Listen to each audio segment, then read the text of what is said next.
Circulation of the central nervous system.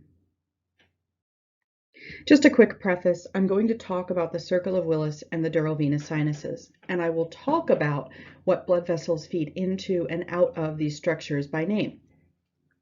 You do need to know and understand where the circle of Willis is and why it's important. You need to know about the dural venous sinuses, their role, their overall structural anatomy, and their contents, how the contents get there. What you do not need to know are the names of the individual blood vessels that feed into and participate in the circle of Willis, and you do not need to know the names of individual venous sinuses. These things will come for you in A&P 2 when you talk about the circulatory system. So this is kind of the best image you can find of the circle of Willis that's a regular 2D image. My main beef with it is that you're looking straight up at the bottom of the brain, and so it's a little hard to appreciate that the things that feed into the circle of Willis are coming up through the neck. Here you have the brain stem and part of the cerebellum. And so really, this part right here, and these guys, are coming down either at an angle or straight down your spine. These guys right here are big fat blood vessels that come up through your neck. So those are entering the circle of Willis more or less vertically. Everything else is pretty much as it's displayed here. So coming off of your heart, you have two great big blood vessels, or you have the aorta, and it arches up and over and then behind the heart. Off of the aorta, you have a few different blood vessels that come off of it, but the ones I'm interested in, the ones I need you to know about anyway, are the common carotids.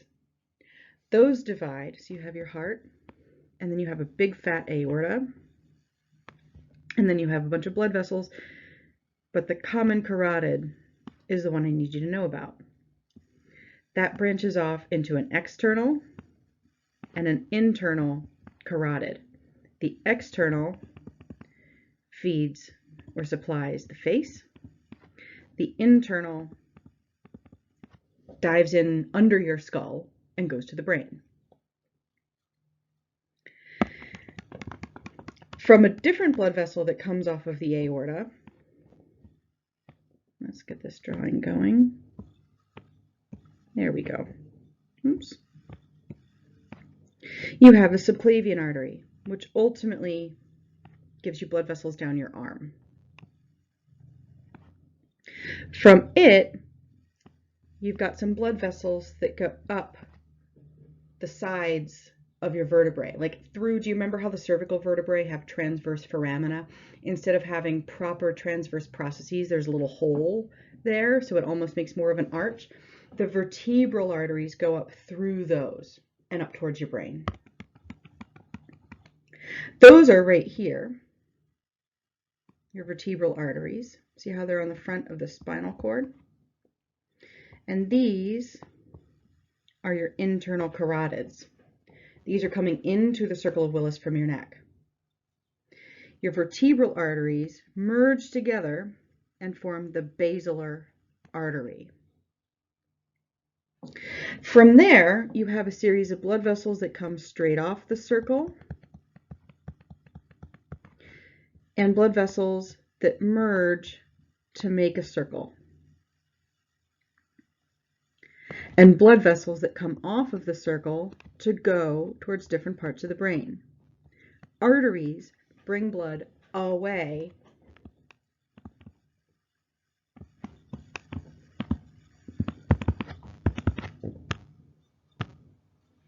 from the heart. So this is all freshly oxygenated blood coming straight out of the heart, straight up into your brain. And the blood vessels are going to come up to the bottom of your brain, come in somewhere in this circle, and then any given blood cell will leave through one of these branches off the artery.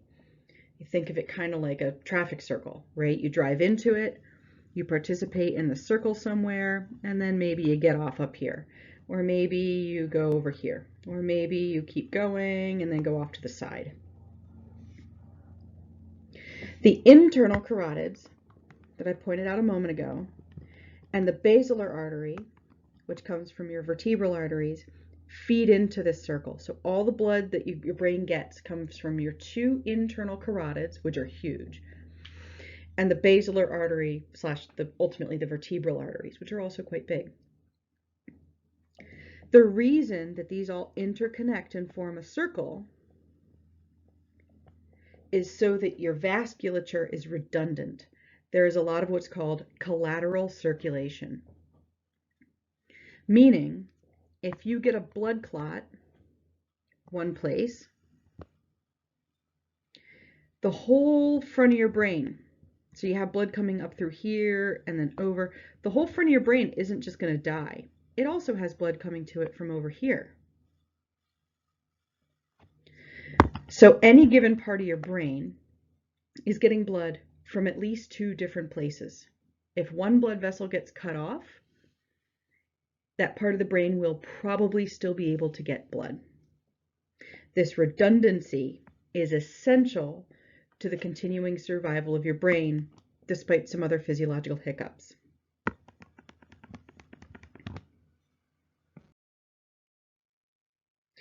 In order to talk about the dural venous sinuses, we have to revisit the meninges. You should be familiar with these if you've done lab by now.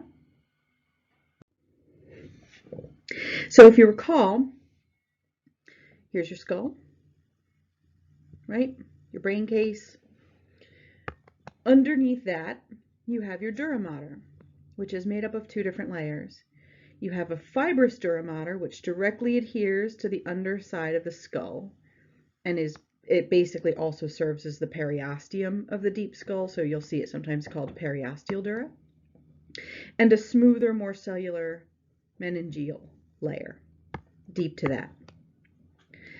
Deep to the meningeal dura and adhering to the meningeal dura, although you can't really see it well in this picture because they separated it out just so you could see everything more easily, even if at the risk of not being properly represented, but is the arachnoid mater. These would ordinarily be stuck together, like fused like that. The arachnoid mater is a much thinner membrane that has the connective tissue. The fibers of the connective tissue are all woven in such a way that it looks very spidery if you were to isolate it. Deep to the arachnoid mater, you have a space called the subarachnoid space, and the arachnoid mater is anchored down to the meninges below it by way of these little connections, which you don't need to remember the name of, called arachnoid trabeculi. That underlying meningeal layer, which directly adheres to the brain and follows all the nice tight little contours of the brain, is the pia mater. So you have periosteal dura or fibrous dura, meningeal dura, arachnoid, pia, and the subarachnoid space where cerebrospinal fluid lives. The cerebrospinal fluid that circulates in the subarachnoid space is made in the ventricles of the brain. You have two lateral ventricles, a third ventricle, and a fourth ventricle. The two lateral ventricles, it's not like one is the first and the other is the second. They're just the two lateral ventricles, and then a third, and then a fourth. The lateral ventricles communicate with the third ventricle by way of the foramen of Monro. The third ventricle drains into the fourth by way of the cerebral aqueduct, and the fourth ventricle drains cerebrospinal fluid down the middle of the spinal cord through what's called the central canal, and also it will allow cerebrospinal fluid to exit out to the sides so that the cerebrospinal fluid can come up and around and surround the outside of the brain too, through what's called lateral apertures. Aperture refers to a hole or an opening or a window. Lateral is to the side, so there are openings to the side that let cerebrospinal fluid go out to the sides. The choroid plexus inside of the ventricles, which is really, like here you have a picture of it off to the side, you have your blood vessels. There's a capillary that lets one cell through thick, and then you have your ependymal cells. And you'll have lots of tangles of these, like loop-de-loop-de-loop-de-loop and tangles. of capillaries that are surrounded by ependymal cells. The ependymal cells in the choroid plexus will pull plasma from the bloodstream, from the capillaries, modify it, and then secrete it into the ventricular space as cerebrospinal fluid. Pulls out a lot of the bigger molecules involved and makes sure that bacteria and viruses and fungi don't get through. It makes sure that the ionic balance is right, and then it secretes it into the ventricular space. The ependymal cells themselves also have cilia, which beat rhythmically and help make sure that the cerebrospinal fluid flows in the appropriate direction. So you have two basic kinds of fluid somewhere in your brain doing something. You have blood in the bloodstream, which is separated from the brain tissue itself by blood-brain barrier components, but it is, in there. And you have cerebrospinal fluid as well.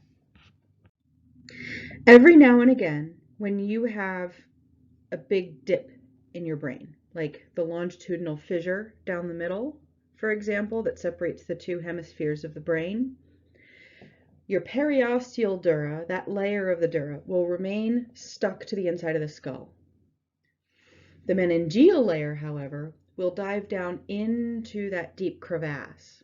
It'll dive down into the lateral fissure or any other big, deep dent. And you've created a space. Ordinarily, the periosteal and the meningeal dura are stuck together. But at these places where the brain dives away or dips down, the meningeal dura will also dip down, and you end up with a space. Now remember that just deep to the meningeal dura you have the arachnoid mater, which is stuck to the underside of it all the time. And stuck to the brain all the time, you have, this should be right on the outside, I'm not doing a very good job on it, but you can figure that out, is the pia mater. And then in here, you have watery cerebrospinal fluid. Now, so far we've talked about that cerebrospinal fluid is made in the ventricles and circulates around the brain and down the spinal cord, but eventually it's going to get like dirty and used up, right? And you have to get it out somehow. You also don't want your body to keep making cerebrospinal fluid and have no outlet, and then the pressure just builds and builds and builds. Your cranium, the inside round part of your skull, is a limited space. It is also a fixed amount of space. So any inflammation within that space is going to put pressure on the brain tissue itself. Liquids, water, are incompressible. So your tissue, your body, your brain, is compressible relative to water. So if you build up fluids, it's going to push down on whatever brain tissue is there. Now, similarly, in a related concept, if you have inflammation in your brain somewhere, let's say you have a nasty head injury and you get a big bruise to your skull, that blood is going to collect. It's going to push on that part of the brain. It'll probably kill a little bit of that area of the brain. But if too much accumulates and too much pushing happens, you can push that brain out a little bit of the foramen magnum. The foramen magnum is the big hole on the bottom of your occipital bone, if you recall, that your spinal cord leaves through. It's really the only outlet of this whole area. Now, what else was living in that area? You had your brainstem, right? And what does your brainstem do? It does all of your basic survival stuff, breathing, heartbeat, digestion, right? So if you put too much pressure on the brain inside of the cranial cavity, the brain itself is going to get squished because gravity is a factor in this. It's going to get squished down a little bit. And if you squish down on all of your basic living stuff, the structure that does all of your basic living stuff, you're not going to be able to do your basic living stuff anymore. That's why brain swelling can kill people so quickly. Anyway, point being, you got to get cerebrospinal fluid out from time to time, right? So where you have this separation of the meninges, you will also find specialized structures called arachnoid villi. These are basically outpouches of the arachnoid mater that are impregnated with one-way valves that lets cerebrospinal fluid come out into this space, but not come back in. The veins of your brain also, I'm kind of out of colors. I should use blue for veins, but I'm going to have to use purple. Also, and I don't have a vein drawn here, come into this space. So in this space, what you have is a mixture of cerebrospinal fluid and venous blood. This space between the two layers of the dura are called dural, after the two layers of the dura mater, venous, it's draining things away from the head, and it's draining blood from your veins as well. Sinuses, and sinus just refers to a big opening of some kind. You have sinuses in your head that make mucus and stuff. It also lightens your skull. It does a whole bunch of other stuff. You'll learn about it next semester. But those openings in your skull are sinuses. You have sinuses in your heart. You have sinuses in your brain. Big opening. These dural venous sinuses, again, occur wherever you have a big gap or a big dent in your brain somewhere, and so the two layers of the meninges can separate. And ultimately, you can see you have a bunch of them. You have one deep down here at the bottom of your longitudinal fissure, the outside. Those drain down. You have a transverse one, you've got a sigmoid one, you've got a bunch up front. Ultimately, they all drain down a gigantic blood vessel coming out of your head called the internal jugular vein.